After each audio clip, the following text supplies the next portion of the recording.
The bright morning sun streamed through the airport windows as 15-year-old Terrell adjusted his backpack and checked his boarding pass one more time.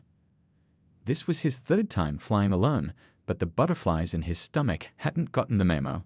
He was heading to visit his grandparents for spring break, and his dad had surprised him with a first-class ticket. Gate 27B, he mumbled to himself, walking confidently through the busy terminal. Around him, travelers rushed in all directions, some looking stressed, others half asleep despite clutching large coffees. Terrell's dad was a big deal, the CEO of a major telecommunications company, but he never made a fuss about it. He had always taught Terrell to carry himself with quiet confidence.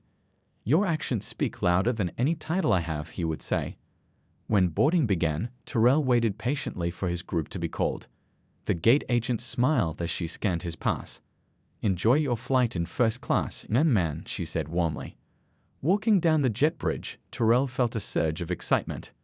The flight attendant at the door checked his boarding pass and pointed him left toward the first-class cabin. "Seat 2A, by the window," she said. The first-class cabin smelled like fresh leather and expensive perfume.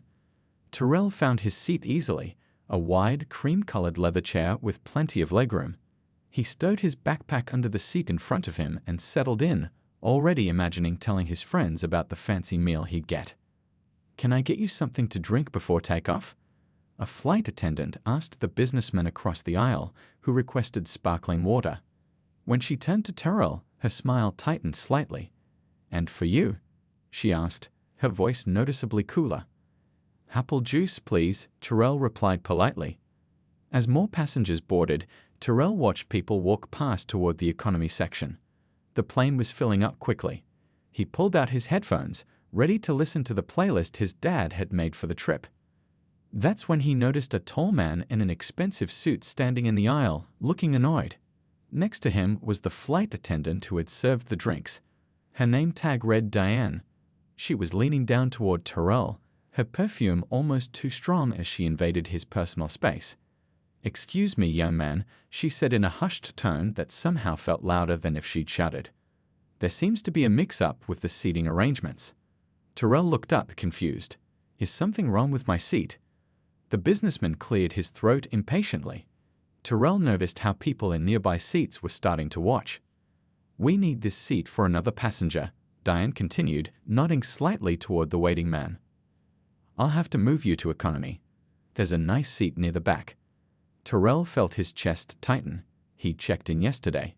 His dad had booked this seat weeks ago. "I don't understand," he said, trying to keep his voice steady. "My boarding pass says 2A, that's this seat, right?" Diane's smile vanished completely. "Listen," she whispered sharply, "we have an important passenger who needs this seat. There are plenty of seats in the back that would be more appropriate for someone like you." The businessman now spoke up. "I fly this route every week," he said loudly enough for others to hear. "I've never sat anywhere but first class." A few passengers exchanged uncomfortable glances. An older woman across the aisle frowned, looking between Terrell and the flight attendant. Terrell's hands felt clammy, but he remembered what his dad always told him about difficult situations. Stay calm, be respectful, but stand your ground when you know you're right. He pulled out his boarding pass again and held it up. "My dad purchased this specific seat for me. See? Seat 2A, is there a problem with my reservation?" Rather than answering his question, Diane looked over her shoulder and signaled to someone. A moment later, a man in a pilot's uniform approached. His name badge read Flight Manager Robinson. "What seems to be the issue here?" he asked, looking first at the businessman, then at Diane, and finally at Terrell. "This young man's seat needs to be reassigned," Diane explained quickly. "Mr. Peterson here needs to be accommodated in first class." The flight manager barely glanced at Terrell's boarding pass. "Young man, either move to the seat we're offering in economy, or we'll have to ask you to exit the aircraft," he stated firmly. Terrell felt his heart pounding. Other passengers were now openly watching. The injustice of the situation was clear, but he was just a kid against two airline employees. Taking a deep breath, Terrell reached for his phone. Terrell's fingers trembled slightly as he reached for his phone in his pocket. The businessman, Mr. Peterson, sighed loudly, making a show of checking his expensive watch. May I make a phone call before I decide? Terrell asked, trying to keep his voice from shaking. The flight manager and Diane exchanged quick glances. Make it fast, Flight Manager Robinson said. We need to finish boarding. Terrell nodded and dialed the one person he knew would help him make sense of this mess. His dad picked up on the second ring. Hey kiddo, everything okay with your flight? His father's warm, deep voice came through the phone. Dad, Terrell said quietly, there's a problem. They're asking me to give up my first-class seat and move to economy. They say they need to give my seat to someone else. The businessman rolled his eyes and muttered something under his breath. A few passengers nearby were now openly watching the situation unfold, some with concerned expressions, others pretending not to notice.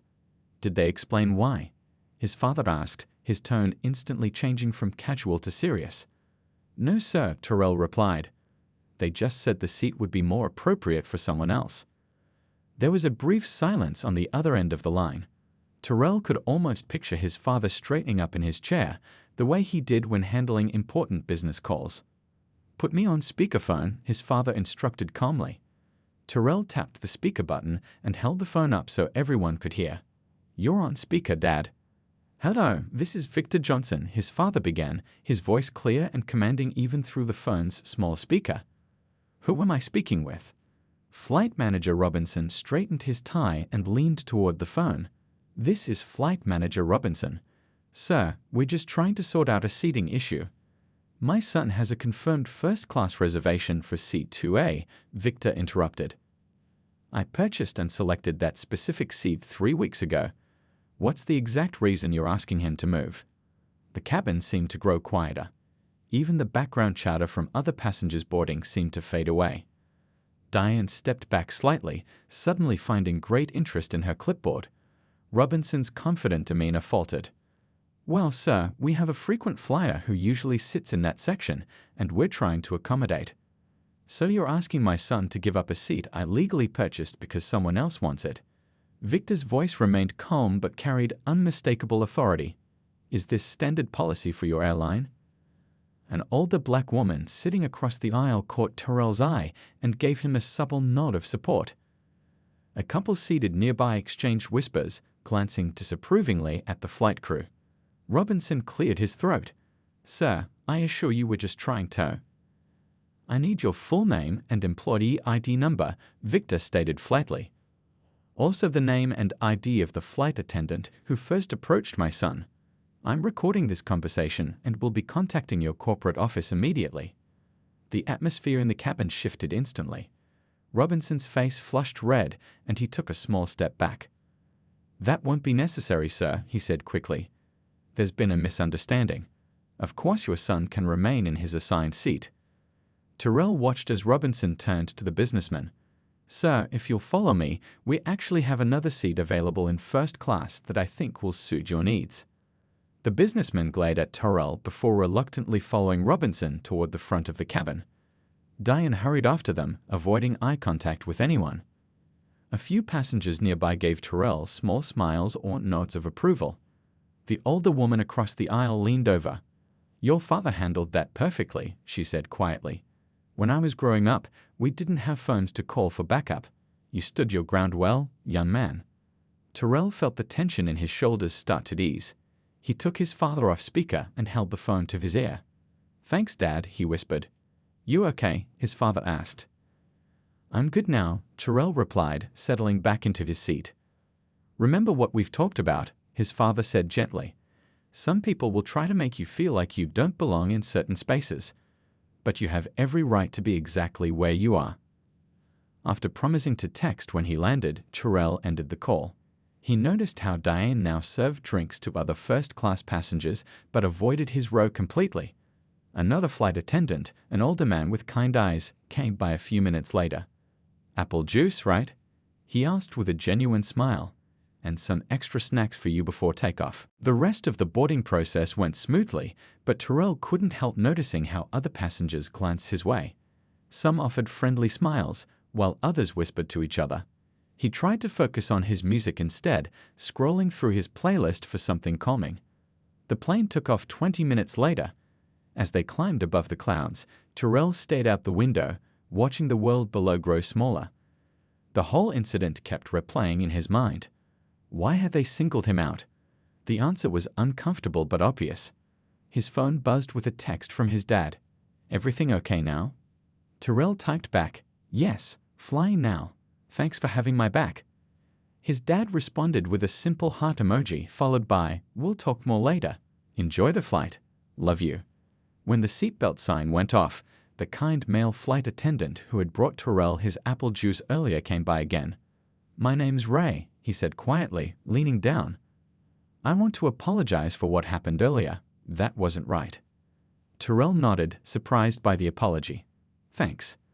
Been flying this route for 15 years, Ray continued. Seen this kind of thing more than I'd like to admit. Good for you and your dad for standing firm." As Ray moved on to help other passengers, the older woman across the aisle introduced herself. "I'm Dr. Chen," she said. "I couldn't help overhearing what happened before. Your father handled that perfectly." "He always knows what to say," Terrell replied with a small smile.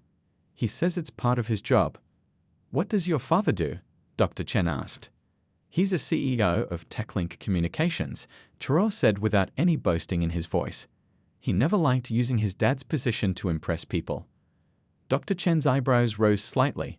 "Victor Johnson is your father. I've seen him speak at business conferences. Very impressive man." Terrell nodded, feeling a mix of pride and unease. He sometimes wondered if people would treat him differently if his dad wasn't important. Today had given him an answer. They absolutely would. Meanwhile, at his office 40,000 feet below, Victor Johnson was not letting the incident go. After ending the call with his son, he immediately dialed his assistant. "Claire, I need you to cancel my next meeting," he said, his voice steady but with an edge that Claire recognized immediately. "Then get me the contact information for the CEO of Atlantic Airways, not customer service, not their PR team. I want to speak directly with Robert Taylor." Claire didn't ask questions. "I'll have it for you in 5 minutes." Victor then called his company's legal counsel and briefly explained what had happened to Terrell. The lawyer listened carefully, occasionally asking clarifying questions. "This isn't just about my son," Victor explained. "If they're doing this to the son of a CEO, imagine what happens to kids without connections." Back on the plane, Terrell noticed Flight Manager Robinson and Diane whispering urgently at the front of the cabin, occasionally glancing his way. Their body language had completely changed. Robinson kept checking his watch nervously, and Diane's confident demeanor had vanished. A text message appeared on Terrell's phone from an unknown number. He opened it cautiously. "Mr. Johnson, this is Robert Taylor, CEO of Atlantic Airways. I've just spoken with your father. I want to personally assure you that what happened today is not what our airline stands for. I've already launched an investigation. Please accept my sincere apologies. Would you be willing to speak with me after your flight?" Terrell read the message twice, surprised that the airline's CEO was texting him directly. He showed the message to Dr. Chen, who let out a low whistle. "Your father works fast," she said with an impressed smile. "This is how change happens, when people with power stand up for what's right." Terrell thought about that as he typed his reply. "Thank you for reaching out. Yes, I'm willing to talk about what happened." The flight was only halfway to its destination, but Terrell could already tell this was going to be much more than just a trip to visit his grandparents. Something bigger was unfolding. Up front, Robinson was now on the plane's phone, his face pale as he listened to whoever was on the other end. Diane was nowhere to be seen. Ray passed by with a tray of warm cookies, giving Terrell the first choice. "First-class perks," he said with a wink. "Exactly where you belong." The plane touched down with a gentle bump, and passengers began collecting their belongings. Terrell stayed in his seat, watching as people filed out. He noticed Mr. Peterson, the businessman who had wanted his seat, rushing to be first off the plane. The man didn't make eye contact as he passed. "Have a nice day," Ray said to each passenger standing by the exit door. When Terrell finally got up to leave, Ray gave him an encouraging nod. "Safe travels, young man. And for what it's worth, I've already given my statement to the higher-ups about what happened." Terrell thanked him and walked into the terminal, where he spotted an airline representative holding a sign with his name. The woman was professionally dressed and looked nervous. "Terrell Johnson," she asked, though she clearly already knew who he was. "I'm Lisa from Atlantic Airways Customer Relations. Mr. Taylor asked me to meet you and ensure you have everything you need." "I'm fine," Terrell said, adjusting his backpack strap. "My grandparents are picking me up." Lisa nodded quickly. "Of course. Mr. Taylor was hoping you might have time for a brief meeting before you leave the airport. He's here in person and would like to speak with you." Terrell hesitated. "Can I call my dad first?" "Absolutely," Lisa said, stepping back to give him privacy. Terrell dialed his father, who answered immediately.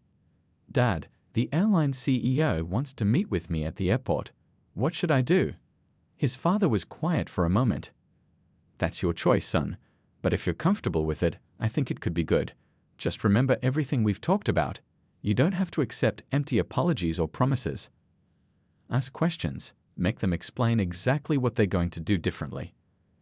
After ending the call, Terrell followed Lisa through a side door and down a quiet hallway to a private lounge.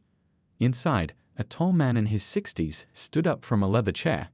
He wasn't what Terrell had expected. No fancy suit, just a simple button-down shirt and khakis. "Terrell, thank you for agreeing to meet with me," he said, extending his hand. "I'm Robert Taylor."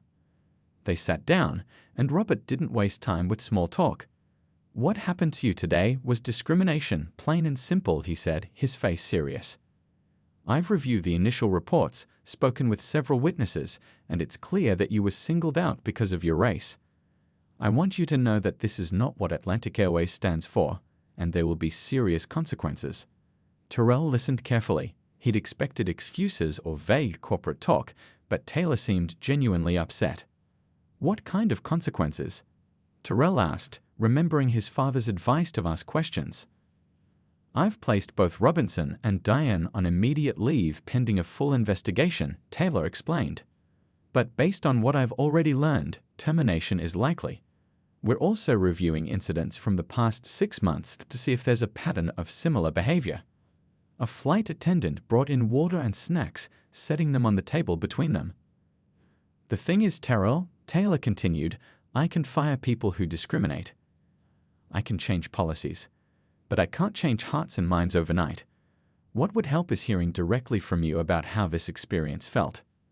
Terrell took a sip of water, gathering his thoughts. "It felt like I didn't belong," he finally said. "Like no matter that my dad bought the ticket fair and square, no matter that I had the right boarding pass, I still wasn't supposed to be in first class because of how I look." Taylor nodded, his expression grim. "The worst part wasn't even them asking me to move," Terrell continued, finding his voice growing stronger. "It was how they made me feel like I was doing something wrong by not giving up my seat. Like I was the problem." Taylor wrote something in a small notebook. "Would you be willing to share your experience as part of our company-wide training? Your perspective could help ensure this doesn't happen to anyone else." Before Terrell could answer, his phone buzzed with a text from his grandmother. "We're at Pickup Area B, honey." "I need to go," Terrell said, standing up. "My grandparents are waiting." "Of course," Taylor replied, handing Terrell his business card.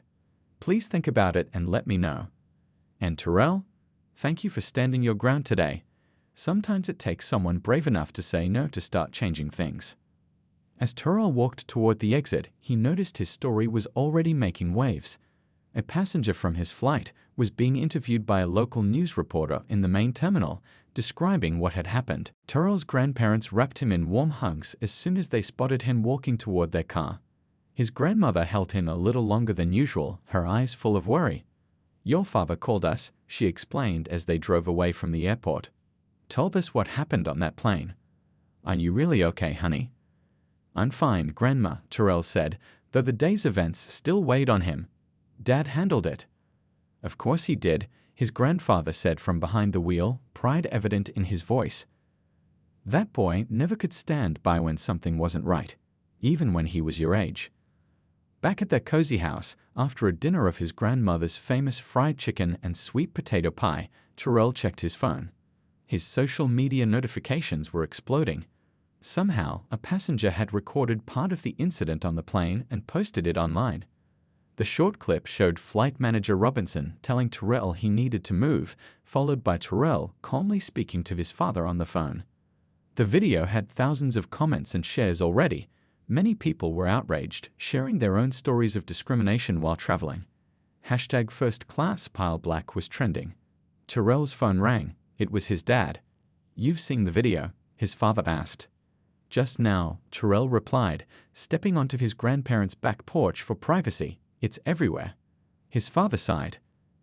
"I didn't expect this to blow up like it has. Reporters have been calling my office all afternoon. How do you feel about all this attention?" Terrell sat on the porch swing, watching fireflies blink in the gathering darkness. "It's weird. I didn't do anything special. I just didn't want to give up my seat." "Sometimes standing your ground is the bravest thing you can do," his father said. "Listen, son, I've got some news. Atlantic Airways just announced they're conducting a full investigation. They've asked to use the security camera footage from the plane as part of a new training program." Terrell thought about his conversation with CEO Taylor. He mentioned something about that when we talked at the airport. "There's more," his father continued. "A reporter from National Morning News wants to interview both of us. We don't have to do it, but it might help other people who face similar situations." Terrell's grandmother appeared at the screen door. "Phone call for you, honey. Someone named Dr. Chen." Surprised, Terrell took the house phone. Dr. Chen's voice came through clearly. "Sorry to call your grandparents home, but I wanted to check on you," she said. "That video doesn't capture how uncomfortable it really was on that plane." "You've seen it too?" Terrell asked. "Everyone has," Dr. Chen replied. "I'm a professor of sociology at State University, and I study patterns of discrimination in public spaces. What happened to you is textbook. I've already been asked to comment on 3 news programs about it." After they hung up, Terrell rejoined his grandparents in the living room. His grandfather was watching the evening news, where Terrell's story was now the main headline. "Breaking news tonight," the anchor was saying. "Atlantic Airways under fire after a video shows staff attempting to remove a black teenager from his first-class seat to accommodate a white passenger." The airline has now confirmed that multiple employees have been placed on administrative leave. The screen showed a statement from Atlantic Airways. "We are deeply disturbed by the incident that occurred on Flight 2187. This behavior does not reflect our values or training. We have launched a full investigation and are taking immediate steps to ensure nothing like this happens again." Terrell's grandmother shook her head. "Things have changed so much since I was young, but some things haven't changed enough." His grandfather nodded. "When I was your age, they wouldn't even have let me on the plane, let alone in first class." That night, as Terrell got ready for bed in his father's childhood room, surrounded by old sports trophies and faded posters, his phone buzzed with a text from his dad. "Just got word from a contact at the airline. They're not waiting for the investigation to complete. Robinson and Dayan have been fired, effective immediately. 2 other crew members who've had similar complaints in the past are also being terminated. This isn't just about our family anymore. Sometimes one person standing firm can create a ripple effect that helps many others." Terrell sat on the edge of the bed, letting the news sink in. He hadn't wanted anyone to lose their jobs when this all started. He just wanted to sit in the seat his father had paid for. But maybe this was how change happened, one uncomfortable moment at a time, one person refusing to be treated as less than they were. The next morning, Terrell woke up to the smell of his grandmother's pancakes and the sound of voices downstairs. When he came into the kitchen, still in his pajamas, he found his dad sitting at the table, coffee mug in hand. "Dad." Terrell rushed over for a hug. "What are you doing here?" "I thought you had meetings all week." His father squeezed him tight. "Some things are more important than meetings. Besides, those TV people are pretty persistent. Figured we should talk about all this face to face." After breakfast, they sat on the front porch swing, the same one Terrell's father had used when he was a teenager. The neighborhood was quiet, just the occasional car passing by and birds singing in the oak trees that lined the street. "So, what happens now?" Terrell asked, pushing the swing gently with his foot. His father leaned back. "That's partly up to you.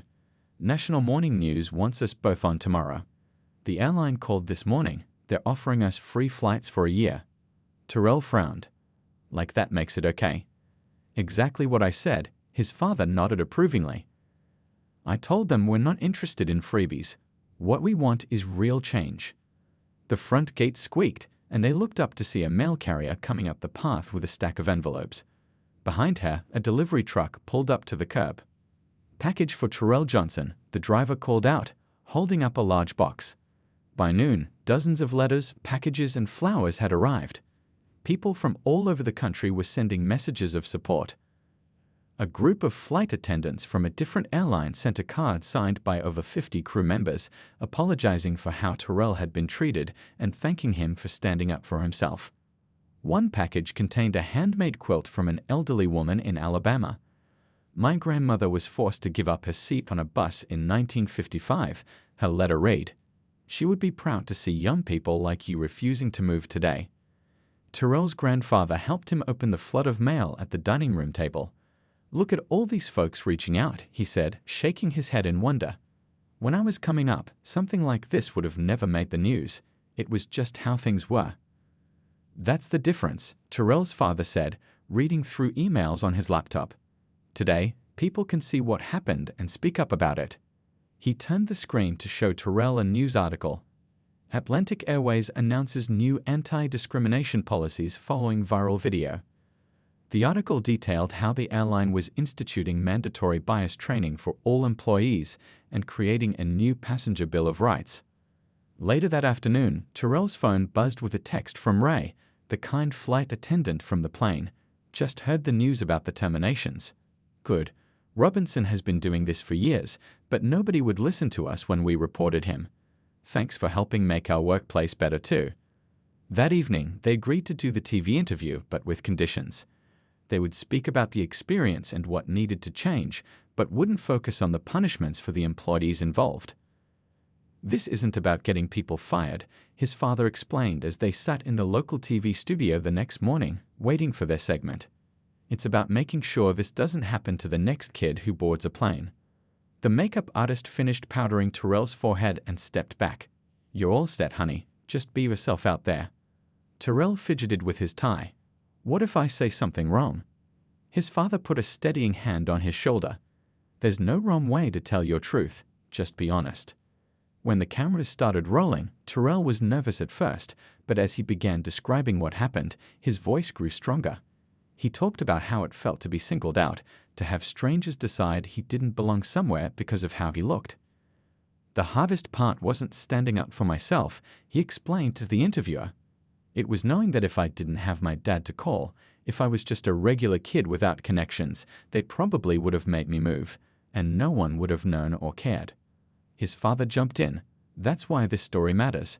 For every viral video, there are thousands of incidents that never get recorded. People face these small moments of discrimination every day." The interviewer nodded. Atlantic Airways has announced several major policy changes as a result of this incident. They're also creating a scholarship fund for minority students interested in aviation careers. Did you expect this kind of response? Terrell looked at his father, then back at the interviewer. "No, I just wanted to keep my seat, but if speaking up helps change things, even a little bit, then I'm glad it happened."